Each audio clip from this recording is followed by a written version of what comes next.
కమల్ హాసన్ కూతురు అనే ట్యాగ్తో ఎంటర్టైన్మెంట్ ఇండస్ట్రీలోకి అడుగుపెట్టిన శృతి హాసన్ తండ్రి బాటలోనే పలు భాషల్లో సందడి చేసింది.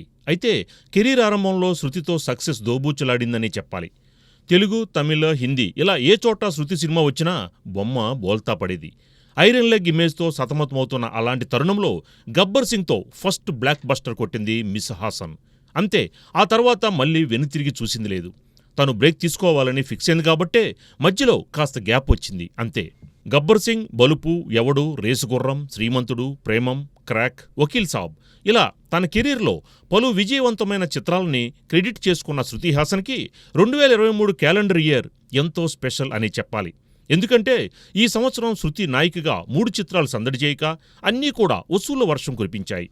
సంక్రాంతి సీజన్లో అటు నటసింహం నందమూరి బాలకృష్ణతో వీరసింహారెడ్డి కోసం జోడీ కట్టిన శృతి హాసన్ అదే టైంలో విడుదలైన వాల్తేరు వీరయ్య కోసం ఇటు మెగాస్టార్ చిరంజీవితో జతకట్టింది.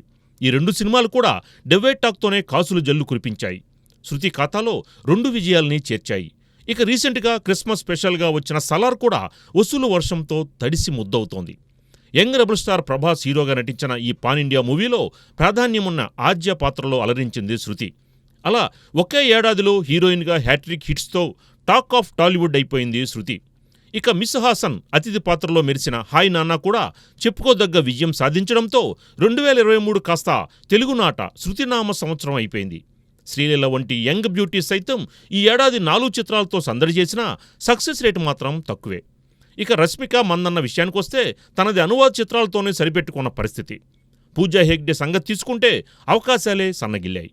మొత్తం మీద 14 ఏళ్ల కెరీర్ని పూర్తి చేసుకున్నప్పటికీ ఇప్పటికీ వరుస విజయాలతో ఇచ్చిపడేస్తున్న తీరుతో వార్తల్లో నిలుస్తోంది శృతి హాసన్. కాగా ప్రస్తుతం శృతి హాసన్ చేతిలో సలార్ పార్ట్ 2, డెకాయిట్ చిత్రాలున్నాయి.